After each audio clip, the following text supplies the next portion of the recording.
اس programme کو آپ تک پہنچانے کے لیے ہمارے ساتھ تعاون کیا ہے محبوب فوڈ سینٹر نے۔ ہر سال کی طرح اس محرم الحرام بھی اپنے نیاز اور تبرکات کے آرڈرز محبوب فوڈ سینٹر کو دیں۔ 20 سال سے زائد کراچی کا مشہور اور واحد برانڈ جس نے اپنی کوالٹی پر کبھی سمجھوتا نہیں کیا۔ محبوب فوڈ سینٹر، سولجر بازار نمبر 2، کراچی۔ بسم اللہ الرحمن الرحیم۔ السلام علیکم۔ فریڈم نیوز کے زیر اہتمام 1 محرم سے لے کر 10 محرم تک کی اسپیشل محرم ٹرانسمیشن، اور اس میں میں ہوں آپ کی میزبان ڈاکٹر ثروت عسکری، اور ہم بات کریں گے مختلف جزیات پر، مختلف نکات پر کہ کس طرح سے امام علی مقام امام حسین علیہ السلام نے مدینے سے روانہ ہوئے، حج کے احرام کو عمرے سے تبدیل کیا، 2 محرم کو وارد کربلا ہوئے، 7 محرم کو العطش کی صدائیں بلند ہوئی، 9 محرم شب عاشور 1 رات کی مہلت عبادت کے طور پر مانگی، اور 10 محرم میدان کارزار گرم ہوا۔ یہ پورا کا پورا واقعی کربلا ہے جنہیں میں نے چند الفاظ میں بیان کیا، لیکن اب ان کو ہم مختلف تواریخ کے ذریعے اس طرح سے بیان کریں گے تاکہ واقعی کربلا کا تجزیہ ہو سکے اور ہم جان سکیں کہ کس طرح سے کربلا میں امام علی مقام علیہ السلام نے وہ جنگ لڑی اور اس جنگ کی حکمت عملی کیا تھی۔ سب سے پہلے میں جو بات عرض کرنا چاہتی ہوں، آج بھی بہت سارے افراد یہ کہتے ہیں کہ یہ 2 شہزادوں کی جنگ تھی، یہ تخت اور سلطنت اور حکومت کا معاملہ تھا۔ تو نہ یہ شہزادوں کی جنگ تھی، نہ یہ تخت اور سلطنت اور حکومت کا معاملہ تھا، بلکہ امام علی مقام جب 28 رجب کو مدینے سے روانہ ہو رہے ہیں تو امام حسین علیہ السلام نے اپنے جانے کا سبب خود بتا دیا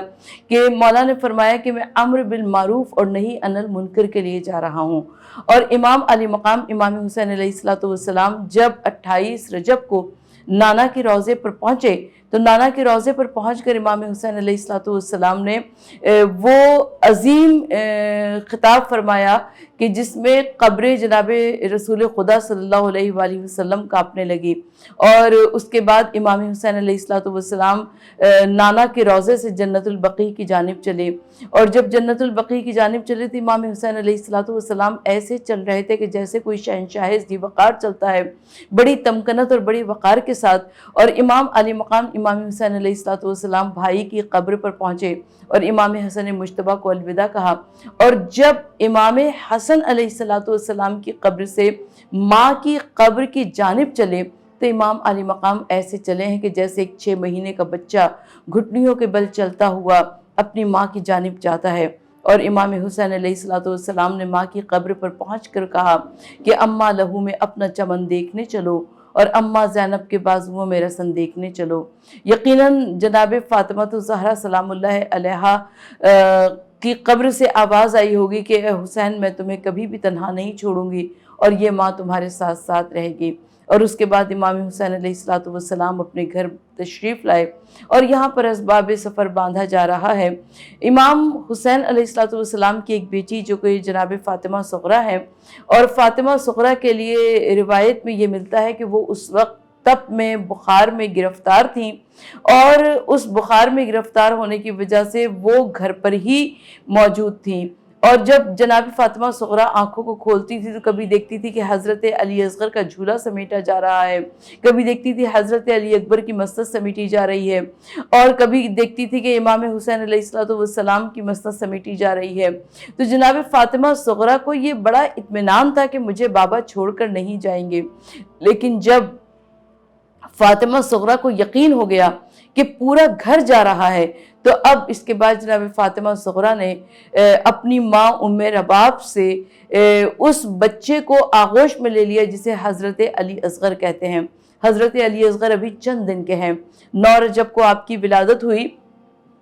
اور 28 رجب کو جناب امام علی مقام کا یہ قافلہ روانہ ہو رہا ہے۔ تو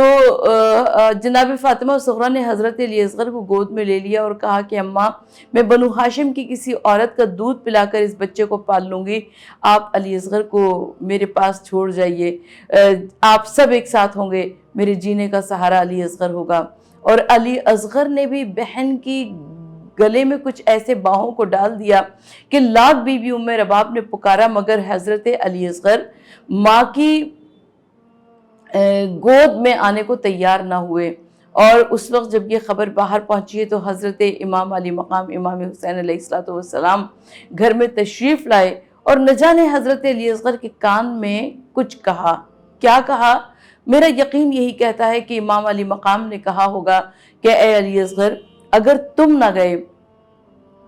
تو کربلا کی تاریخ شہادت مکمل نہ ہوگی۔ اور علی اصغر بہن کی گود سے بابا کی گود میں آ گئے، اور امام حسین علیہ السلام نے اس طریقے سے رخت سفر باندھا۔ اور روایت یہ کہتی ہے کہ جس وقت بیبیاں رخصت ہو رہی ہیں خیمے اپنے گھر سے، تو بڑے بڑے لوگ آئے مدینہ منورہ میں امام علی مقام امام حسین علیہ السلام کو سمجھانے کے لیے کہ مولا، گرمی کا سفر ہے، دھوپ کی شدت ہے، اور ایسے عالم میں اگر آپ جا رہے ہوں تو جائیے، مگر عورتوں اور بچوں کو لے کر نہ جائیے۔ مگر امام علی مقام امام حسین علیہ السلام بہت اچھی طرح سے جانتے ہیں کہ کسی بھی تحریک، کسی بھی پیغام کی کامیابی کے لیے عورتیں اور بچے ہراول دستے کا کام سر انجام دیتے ہیں۔ لہٰذا امام حسین علیہ السلام نے کہا کہ نہیں، یہ عورتیں اور بچے میرے ساتھ جائیں گے، اور امام حسین علیہ السلام مدینے سے روانہ ہوئے۔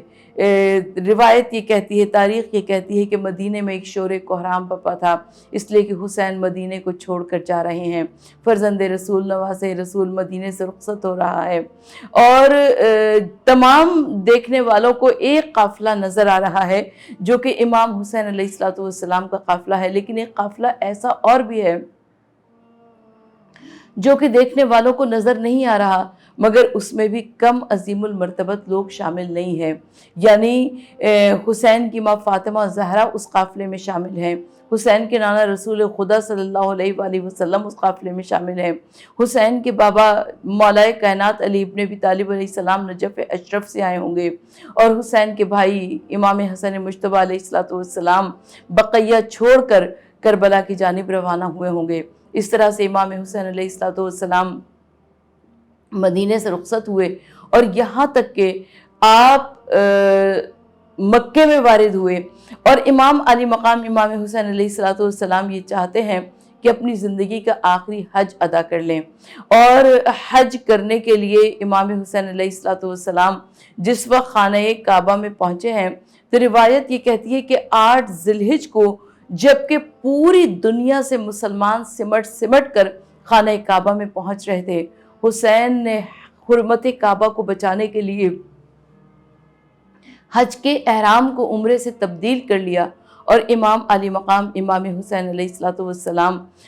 خانہ کعبہ سے رخصت ہوئے۔ مجھے یقین ہے کہ جس وقت امام حسین علیہ السلام آخری طواف کعبہ کے لیے خانہ کعبہ میں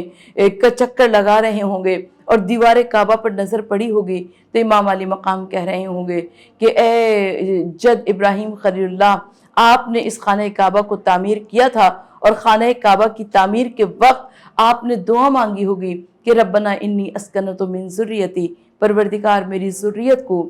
یہاں پر قیام پذیر کر دے، اور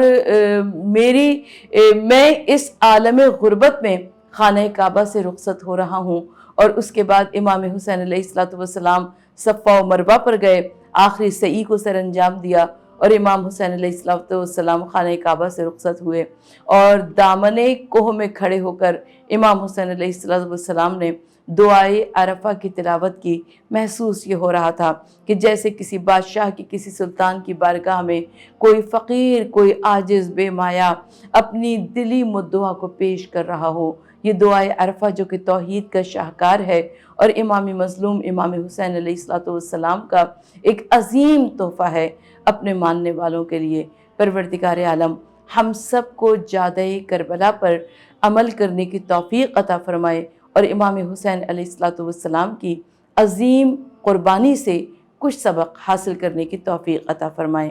خدا حافظ، فی امان اللہ۔ ہر سال کی طرح اس محرم الحرام بھی اپنے نیاز اور تبرکات کے آرڈرز محبوب فوڈ سینٹر کو دیں۔ 20 سال سے زائد کراچی کا مشہور اور واحد برانڈ جس نے اپنی کوالٹی پر کبھی سمجھوتا نہیں کیا۔ محبوب فوڈ سینٹر، سولجر بازار نمبر 2، کراچی۔ اس پروگرام کو آپ تک پہنچانے کے لیے ہمارے ساتھ تعاون کیا ہے محبوب فوڈ سینٹر نے۔